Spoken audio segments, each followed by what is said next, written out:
Le marché des crypto-monnaies est un monde merveilleux où chaque jour de nouveaux investisseurs pensent qu'ils vont devenir millionnaires du jour au lendemain. Mais malheureusement, la réalité est complètement différente. Pourquoi ? Parce que ce marché est encore relativement nouveau. Et la grande majorité des projets sont à 99% spéculatifs avec un risque très élevé de tout perdre. Et si on ajoute à ce que je dis que la grande majorité des personnes qui opèrent sur ce marché sont drivées par la peur et l'euphorie et qu'elles manquent de connaissances ou de stratégie avant investissement, ça réduit considérablement les chances de succès et de gain. Alors c'est pourquoi dans la vidéo d'aujourd'hui, dans la première vidéo de l'année, on va parler de l'année 2024, de ce qui t'attend sur l'année 2024, on va parler de stratégie d'investissement, de prix moyen, d'objectifs, de bénéfices, de crypto que j'achète, de crypto que je vends.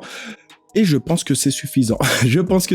Alors déjà, comme je t'ai dit, c'est la première vidéo de l'année. J'ai envie de commencer par un bonne année. Je te souhaite une bonne année. Je te souhaite la santé. En premier, je te souhaite la santé. Je te souhaite un peu d'amour. C'est toujours bien d'avoir un peu d'amour. Je te souhaite de l'argent. Je te souhaite tout ce que tu souhaites pour toi. Bonne année à tous, même aux haters. Non, bonne année à tous.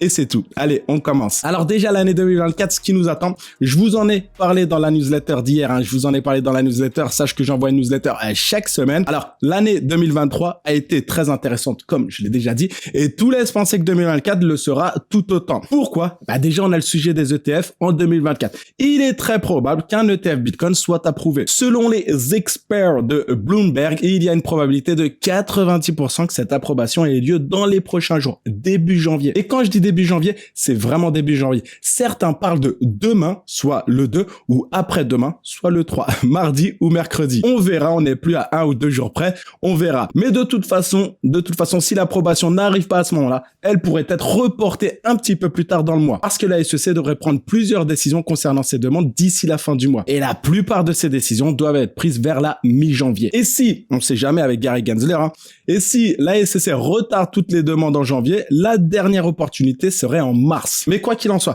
que ce soit en janvier, que ce soit en février, en mars ou même plus tard, tout laisse penser que c'est inévitable. Et ce qui fait que le BTC atteindra sans doute un nouveau record historique en 2024. Que le TF Spot Bitcoin soit approuvé ou non. Pourquoi je te dis ça ?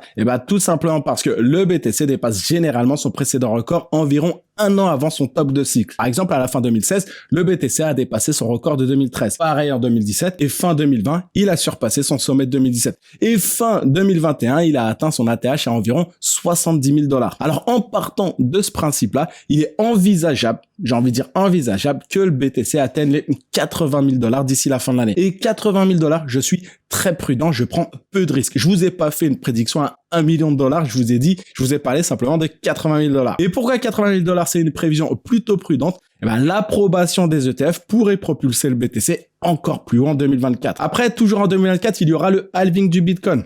Après, je préfère le dire, je parle du halving, mais je préfère le dire.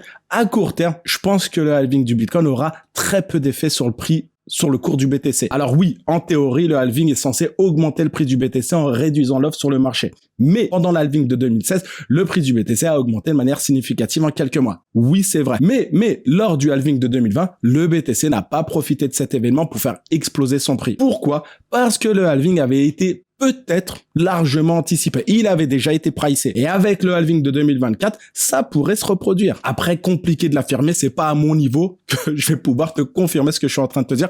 On verra encore une fois. Et enfin, un autre événement qu'il va falloir suivre en 2024, c'est la réduction des taux d'intérêt aux États-Unis. Normalement, tout laisse penser encore une fois en termes de probabilité que ça devrait se faire soit au mois de mars, soit au mois de mai. Et cette réduction de taux peut servir de catalyseur au marché des crypto-monnaies. Mais en tout cas, comme tu le comprends, l'année 2024 risque d'être très intéressante. Et on a tous la capacité, l'opportunité de profiter des prochains mois pour gagner un peu d'argent. Mais pour gagner un peu d'argent, surtout en crypto-monnaie, il faut être sérieux, il faut être stratégique. D'ailleurs, pourquoi, surtout en crypto-monnaie, il est important d'avoir une stratégie d'investissement. Si tu investis depuis un petit moment dans les cryptos, tu le sais déjà, je vais pas t'apprendre grand-chose. Mais si tu es nouveau, retiens ce que je vais te dire. Le marché des crypto-monnaies est complètement fou. Les crypto-monnaies, c'est Space Mountain. C'est extrêmement volatile, bien au-dessus, mais vraiment bien au-dessus de tout autre actif. Et ce qui vaut 10 aujourd'hui peut valoir 100 demain, mais surtout, et ça c'est très important, peut valoir 0 après-demain. Et cette volatilité est malheureusement souvent payée par les nouveaux venus sur le marché. Parce qu'ils ont généralement, sans avoir de connaissances, sans avoir aucune connaissance, par peur de rater le train. Et emportés par leurs émotions, ils finissent dans le meilleur des cas par bloquer leur capital pendant plusieurs années ou dans le pire des cas par perdre la totalité de leur investissement. Et c'est là qu'une stratégie d'investissement joue un rôle très important, joue un rôle crucial. Parce que crois-moi, on vit un peu mieux et un peu plus détendu en sachant combien d'argent on risque, combien acheter, quand acheter et surtout qu'en prendre des profits. Ce que je dis là, je le sors pas d'un bouquin. Je te partage tout simplement ma propre expérience personnelle. Mais après, si je dois être très transparent avec toi, je reconnais aussi que même en ayant une stratégie d'investissement, en ayant un peu d'expérience, nous sommes tous humains et souvent nos émotions nous font faire de sacrées bêtises, de sacrées conneries, de mauvais choix. Et si je dois être honnête avec toi, je me souviens pas d'une seule fois où je suis sorti de ma stratégie et où les choses ont bien fonctionné pour moi. J'ai même envie de dire bien au contraire, à chaque fois que j'ai pas respecté mon plan, j'ai perdu de l'argent. Je fais partie de ce genre de personnes qui malheureusement n'ont pas ce genre de bol. Voilà. Si je respecte pas ma stratégie, je perds de l'argent. C'est mathématique. J'ai acheté de ces daubes. J'ai honte aujourd'hui. J'ai acheté de ces conneries en pensant, comme beaucoup, en pensant qu'elles deviendraient quelque chose un jour. Que dalle. Je préfère te dire que dalle. Après, si je dois être encore une fois très transparent avec toi, dans l'ensemble, je m'en suis assez bien sorti, mais relou quand même. J'ai perdu plusieurs caddies. En tout cas, voilà, c'est pourquoi, grâce à mes petits succès, mais surtout à mes nombreuses erreurs, le mec qui fait pas du tout rêver, grâce à mes nombreuses erreurs, je peux dire qu'avoir une stratégie est très important. Alors, il y a des choses que tu dois prendre en compte quand tu prépares une stratégie. Tout d'abord, c'est un conseil donné encore et encore, et surtout dans le monde des crypto-monnaies. Est-ce que je tiendrai le même discours sur d'autres actifs? Je sais pas. Mais pour le monde des crypto-monnaies, c'est un véritable conseil. N'investis que de l'argent que tu peux te permettre de perdre. Cette phrase, elle est complètement folle, mais c'est vrai. Pourquoi je dis qu'elle est folle? Moi, à titre personnel, je ne veux rien perdre. Et je l'ai toujours dit sur la chaîne, je ne veux rien perdre. Mais la réalité, c'est que tu risques de parfois perdre un peu d'argent. Après, l'objectif, c'est de ne pas perdre d'argent. Qu'il n'y ait aucun malentendu. On veut au contraire en gagner. C'est l'objectif de nos investissements. Mais, juste, je te dis comme ça, va pas investir ton loyer, va pas faire de crédit CTLM, va pas vendre ta voiture pour faire all-in sur le PP ou le bonk, je sais pas. Reste prudent, fais attention, ne va pas perdre de l'argent que tu ne peux pas te permettre de perdre. Deuxièmement, diversifie et tu réussiras. Je pense pas avoir besoin d'expliquer davantage ce point pour comprendre que le risque n'est pas le même. Si tu diversifies tes investissements, si tu fais all-in sur une crypto-monnaie et que cette crypto-monnaie s'écrase, tu t'écrases avec elle. Alors, comment diversifier? Des petites idées comme ça. Tu peux diversifier ton portefeuille crypto en fonction de la capitalisation boursière. Tu peux penser aux narratifs, aux tendances. Voilà, à toi de réfléchir. Un conseil également, ne va pas diversifier ton portefeuille crypto au sein du même narratif. La troisième chose que tu dois avoir en tête et que tu dois véritablement comprendre, c'est de ne pas essayer d'acheter au plus bas et de vendre tout en haut. Parce que personne, je dis bien personne, même si certains veulent nous le faire croire sur Twitter, même si certains veulent nous le faire croire sur YouTube, je répète, personne n'achète tout en bas et revend tout en haut. Je regarde comme ça, là, je sais pas. Mais en tout cas, là, essayer de prédire ces deux points peut te laisser en dehors du marché ou peut carrément te piéger. Une idée que je peux te conseiller, tu peux acheter progressivement et pareil, revendre progressivement. Ça, c'est une idée. Et une deuxième idée, un deuxième conseil, tu peux toujours acheter sur ordre d'achat. Ne va pas directement acheter au prix du marché. Comme on dit, le bénéfice se fait à l'achat. Si t'es un peu patient, si tu as de la patience, achète toujours sur ordre d'achat. Tu fixes ton ordre un petit peu plus bas que le prix du marché et ça te permettra de payer moins cher, les soldes. Une autre chose importante qu'il faut avoir en tête et que je répète dans presque toutes mes vidéos, c'est de savoir où tu mets ton argent. Ou en d'autres termes, d'analyser les projets que tu fais entrer en portefeuille. Pour savoir si tu as confiance dans un projet, sur un projet que tu as envie de faire entrer dans ton portefeuille, tu peux analyser les fondamentaux, tu peux regarder la technologie, tu peux faire une recherche sur le potentiel de croissance, etc., etc. Étudie les projets qui sont présentés ici et là, et comme ça, dans le prolongement de ce que je te dis là, aucune méchanceté dans ce que je vais dire, qu'il n'y ait aucun malentendu, il n'y a pas de méchanceté, je suis gentil, mais aucune méchanceté, mais ton YouTuber préféré n'est pas ton ami. Ton YouTuber préféré n'est pas ton ami. Ne va pas lui faire confiance aveuglément. Parce que la vérité, ça va fâcher certains de mes confrères, mais comme je m'en fous, c'est pas bien. Certains YouTubers, certains même sur Twitter, hein, je vais citer personne, mais certains projets sont présentés par certaines chaînes, sont présentés sur certains comptes Twitter. Ces projets sont... Je sais que ces projets sont rémunérés, mais ces personnes oublient de le dire. Et comment je le sais? Tout simplement parce que ces projets contactent tous les YouTubeurs. Certains acceptent, d'autres refusent. Mais en tout cas, ne va pas, ça c'est très important et tu l'oublieras jamais dans ton aventure crypto, ne va pas faire confiance à ton YouTuber préféré. Et tu m'inclus dedans, hein, tu fais confiance à personne, à part ta mère, tu fais confiance à personne. Ce passage, il va me causer des problèmes. Je le sens qu'il va me causer des problèmes, mais on s'en fout, j'ai fait des pompes. Autre chose, d'après mon expérience, la majorité des investisseurs n'ont pas de plan à l'avance pour savoir où acheter, où vendre et comment conserver les crypto-monnaies qui rentrent en portefeuille. Pour faire simple, c'est-à-dire quelle plateforme utiliser. Et les questions qu'il faut se poser, c'est est-ce que la plateforme que tu vas utiliser te permet d'acheter les crypto-monnaies que tu veux faire entrer en portefeuille? Est-ce que tu peux retirer facilement tes crypto-monnaies? Tu dois penser aux frais de transaction, aux frais de retrait. Est-ce que la plateforme te fournit toute la documentation nécessaire pour déclarer tes bénéfices ou tes pertes aux impôts? Tu dois te poser toutes ces questions. Je poursuis toujours sur le même thème des plateformes.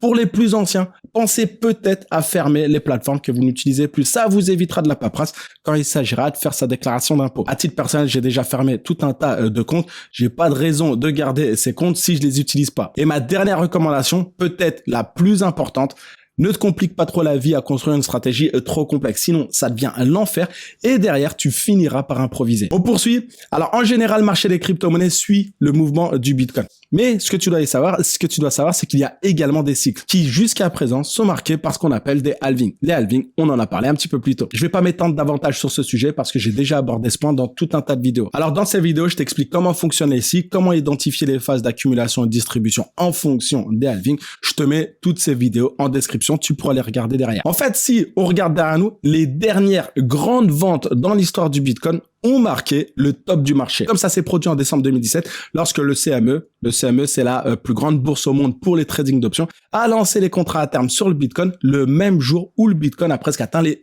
$1000 pour la première fois. Ou encore en 2021 avec l'IPO de Coinbase, le Bitcoin a atteint les $69 000. Pourquoi je te dis ça? Tout simplement parce que bien que ces deux événements aient été très importants pour le secteur des crypto-monnaies, la réaction du marché n'a pas eu l'effet escompté. Ces événements ont finalement fait baisser le cours des crypto-monnaies. Alors une question qu'on va se poser dans la vidéo. Alors, est-ce que si l'approbation des ETF se produit en janvier, peut-être demain ou après-demain, comme je t'ai dit, certains parlent de mardi ou mercredi. Alors, est-ce que si l'approbation des ETF se produit en janvier, le marché atteindra son sommet et s'effondrera derrière? Eh bien, en partant du principe que personne ne sait réellement ce qui va se passer ou ne pas se passer, il est vrai qu'à court terme, le marché peut réagir à la baisse selon le dicton « Buy the rumor and sell the news ». Excuse mon accent. C'est possible. En tout cas, faut pas l'exclure. Ce que je veux dire par là, c'est que peut-être que le prix actuel, un Bitcoin au-dessus des $40 000, peut-être que le prix actuel a déjà été pricé. Mais en tenant compte des événements de 2017 et 2021, je pense pas que nous puissions dire que $45 000 soit le sommet de ce cycle. Parce que même si le marché peut réagir à la baisse à court terme, l'impact que pourrait avoir l'approbation, non pas d'un, mais de plusieurs ETF spot Bitcoin à moyen terme pourrait être phénoménal. Et pour appuyer ce que je dis, il suffit de prendre l'exemple de ce qui s'est passé avec l'heure après son approbation. Puis, les deux événements que je vous ai cités ont eu lieu après l'halving du Bitcoin. Une date qui n'arrivera pas avant avril 2024. Il nous reste donc encore 115 jours. Après, comme je te l'ai dit, une date qui, en se basant sur les cycles précédents, n'aura pas non plus un impact immédiat sur le prix du Bitcoin. Et donc, même s'il y a tout un tas d'événements qui vont se dérouler sur le premier semestre 2024, je pense qu'on pourra réellement voir le début du rallye haussier et assister à de nouveaux records historiques à la fin de l'année 2024. Et puis, comme je l'ai rapidement abordé, nous avons également d'autres événements à l'horizon qui pourraient se produire sur l'année, comme la fameuse récession que la Fed annonce depuis plus de 2 ans, ou une escalade des conflits que nous vivons actuellement. Mais encore une fois, personne encore une fois ne sait ce qui va se passer. Tu peux être sur ma chaîne ou tu peux aller sur la chaîne de quelqu'un qui a 1 million d'abonnés, il saura pas plus que moi ce qui va se passer. Personne ne sait véritablement, je dis bien véritablement, ce qui va se passer. Et pourquoi je dis ça? Tout simplement parce que je me dis qu'il est préférable de prendre en compte tous les scénarios possibles qui pourraient se produire en 2024 et de savoir comment réagir en fonction de chacun d'entre eux dans notre stratégie. Alors maintenant, ma stratégie pour acheter et vendre des crypto-monnaies tout au long de l'année 2024. En ce qui concerne l'achat, en particulier le Bitcoin, je vais pas trop m'étendre dessus parce que à ce stade, j'ai envie de dire à ce stade, tu aurais déjà dû faire faire tes devoirs et profiter des deux dernières années où nous avons eu d'excellents niveaux d'achat. Mais si on part du principe que tu découvres le marché, on va partir de ce principe-là. Quand il s'agit d'achat ou plutôt d'accumulation continue de crypto-monnaies à forte capitalisation, je tiens compte de plusieurs choses. Tout d'abord, il y a le prix moyen. Donc, à chaque fois que je commence à accumuler, je note dans un tableur. Pour moi, le prix moyen, c'est très important.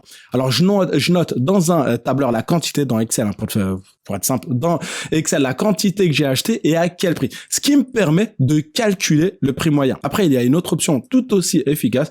Tu peux aussi utiliser le CoinMarketCap qui te permet d'organiser ton portefeuille proprement. Il fait le calcul automatiquement pour toi. Et pourquoi c'est important? Parce que connaître ton prix d'achat moyen te permettra de déterminer le profit maximal et le profit réaliste que tu peux tirer de chaque crypto-monnaie. Alors, très important, le prix moyen d'achat. Puis aussi, lorsqu'il s'agit de préparer une stratégie de vente et de réaliser des bénéfices, de gagner un peu d'argent, très important de savoir que pour avoir un prix moyen d'achat aussi bas que possible, ça dépendra principalement de quand tu as commencé à investir sur le marché. Personnellement, je l'ai déjà dit, je suis rentré dans le crypto game il y a quelques années quand le XRP était au plus haut. Je l'ai déjà partagé cette expérience.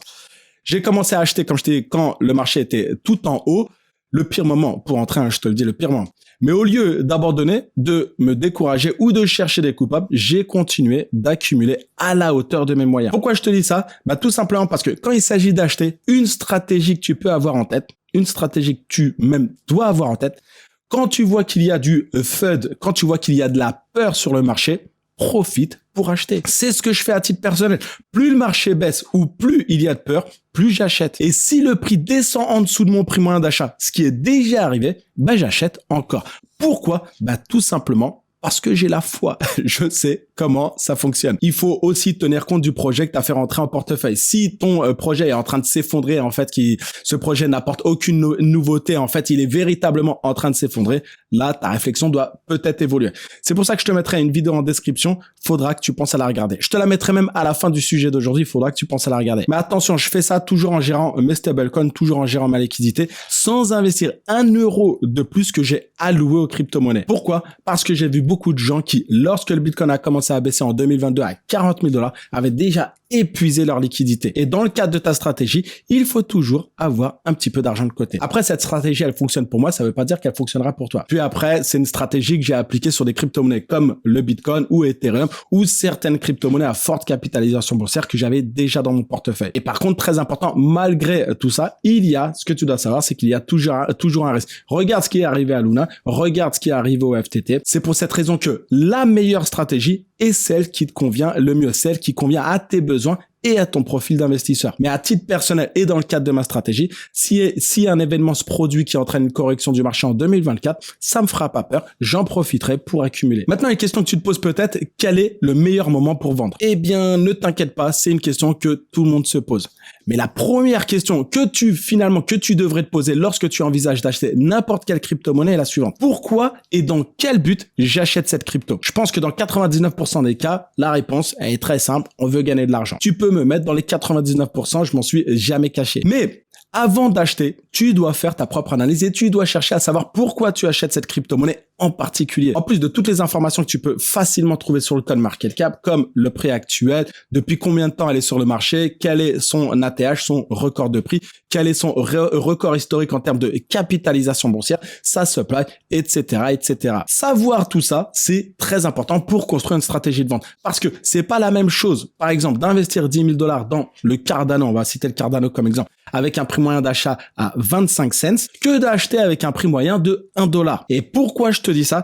Tout simplement, en fonction de ton prix d'entrée, tu pourras déterminer ton potentiel de gain. À 25 cents, tu auras un potentiel de gain plus important qu'un $. C'est pourquoi faire cette analyse avant d'acheter te permettra de savoir de manière plus claire et réaliste combien tu pourras gagner dans ton investissement et à quel prix, et surtout à quel prix tu pourras vendre. Regarde, pour accompagner ce que je vais te dire, je vais te parler de 3 stratégies. Mais avant, petite parenthèse en moins de 10 secondes, si tu es encore avec moi, si tu es encore là, like la vidéo. C'est tout. Tu likes la vidéo, ça me donnera de la force. Tu pousseras la chaîne. Et en plus, toi, c'est gratuit. Alors, like la vidéo, je te remercie. Allez, on poursuit. Alors voilà, je vais te parler de 3 stratégies pour te permettre de maximiser tes bénéfices. La première stratégie, c'est que lorsque je vois ma crypto baisser en raison de fait, j'achète et je fixe un pourcentage de bénéfices réalistes, que je veux atteindre à court ou moyen terme. Par exemple, plus 20%, plus 30%, plus 40%. Et pour vendre, soit je place directement un ordre de vente sur la plateforme crypto que j'utilise, ce qui est le plus pratique, ou bien tu peux le stocker sur clé et utiliser des alertes CoinMarketCap pour savoir quand ton investissement a atteint le prix cible, puis tu renvoies ta crypto-monnaie directement sur une plateforme pour le vendre. Tu te sers tout simplement de la plateforme pour acheter et pour vendre, mais tu stockes pas ta crypto-monnaie directement sur la plateforme. Mais pour ce type d'investissement à court terme, à titre personnel, je parle pour moi, je préfère généralement le laisser sur la plateforme crypto. Et à titre d'info, si tu le sais pas, si t'es nouveau, surtout si t'es nouveau, titre personnel, j'utilise la plateforme BitGet. BitGet, c'est une plateforme très bien implantée dans l'écosystème. J'ai déjà réalisé tout un tas de tutos que je te mettrai en description. Puis une autre stratégie vente, c'est de vendre progressivement à mesure que la crypto-monnaie augmente. Donc, au lieu de tout vendre lorsque j'ai atteint un certain pourcentage de profit, je commence d'abord à retirer mon investissement, mon capital, puis je vends progressivement à différents pourcentages que j'aurai définis en amont. Après, pour ça, il n'y a pas non plus de règles, ça dépend de ton point d'entrée, du potentiel de croissance réaliste et du capital total que tu auras investi. Et enfin, la dernière stratégie de vente est celle que j'ai utilisée pour la grande majorité des ICO sur lesquels j'ai participé, où je vendais uniquement pour récupérer mon investissement initial et ne réaliser aucun profit, je laissais le reste des jetons en attente malheureusement, en pensant qu'il me rendrait millionnaire un jour. La vérité, je suis pas millionnaire. Déjà, c'est la première chose. Mais même si j'ai pas techniquement perdu d'argent dans ces projets, la réalité c'est que j'ai laissé passer l'opportunité de gagner énormément d'argent en conservant des projets bidons. Alors, ce que je fais maintenant, j'ai fait évoluer cette stratégie. Je vends directement la totalité des jetons récupérés pour récupérer, c'est pas grave, je répète 2 fois le même mot, pour récupérer mon argent et faire un petit profit. Maintenant, qu'est-ce que je fais en 2004? Eh bien, concernant le Bitcoin, pour faire simple, je compte rien vendre. Je vais garder mes BTC et tenter de voir long terme. Et donc, pour faire simple, j'ai aucune intention de les toucher tant qu'on n'atteint pas de nouveau sommet historique. Pareil pour Ethereum, je compte rien faire pour le moment. En plus, il y a plusieurs mises à jour de prévues. Du coup, voilà. Ethereum, je touche pas non plus. Concernant les autres altcoins, j'ai déjà commencé à vendre certaines d'entre elles, comme EOS par exemple, même si je précise que j'ai un bon bac comme on dit, mais j'ai déjà vendu de l'EOS. Mais comme j'ai rechargé assez bas, j'ai pu vendre un peu plus de 25% de mon portefeuille, autour des 30 cents. Après, je dis pas qu'EOS c'est bidon, j'ai gardé 75% de mon portefeuille, j'ai vendu un petit peu plus de 25%. Pourquoi j'ai vendu EOS? Pour plusieurs raisons. Déjà, je me suis aperçu que j'étais peut-être, là c'est ma faute, j'étais peut-être un peu trop exposé à l'EOS. Mon portefeuille manquait d'équilibre, j'étais trop dépendant de l'EOS. Puis il me fallait de l'argent, du coup voilà, j'en ai profité pour vendre. L'objectif c'est de faire de l'argent. Puis j'étais en bénéf, j'en avais beaucoup accumulé en dessous des 20 cents. J'ai acheté à 14, j'ai acheté à 17. Voilà, la majorité de mon bac, je l'avais fait en dessous de 20 cents. Du coup, il me reste pas mal de EOS que je vendrai quand il partira à to the moon. Enfin, je l'espère. Aujourd'hui, d'ailleurs, il est revenu à 20 cents. Je me dis qu'au final, j'ai eu raison de prendre cet argent. Maintenant, est-ce que je vais recharger? Je pense pas. Toujours cette histoire d'équilibre. Mais encore une fois, je dis pas que l'EOS c'est pas bien. La preuve, j'ai gardé une bonne partie de mon portefeuille. Après, j'ai vendu d'autres crypto-monnaies, mais j'en avais très peu. Du coup, même pas pertinent que j'en parle. En achat, brièvement, j'ai récemment acheté de l'OP. J'ai renforcé sur le Matic. J'ai également acheté du Link et j'ai acheté du SUI. Et surtout, j'ai gardé du stablecoin en cas de correction temporaire. Correction, encore une fois, qui n'est pas à exclure. Pour info, si tu le sais pas, je partage toutes mes positions sur mon canal Telegram quasiment en temps réel. Du coup, si ça t'intéresse, il y a un lien en description. Alors voilà pour aujourd'hui, j'espère avoir été le plus clair possible. La vidéo un petit peu longue, mais c'est pas bien grave. Je t'invite à poursuivre avec cette vidéo qui est très importante. Poursuis avec ce sujet. Voilà, jette un petit coup d'œil. Ne me quitte pas sans liker la vidéo, ne me quitte pas sans t'abonner. Et encore une fois, bonne année.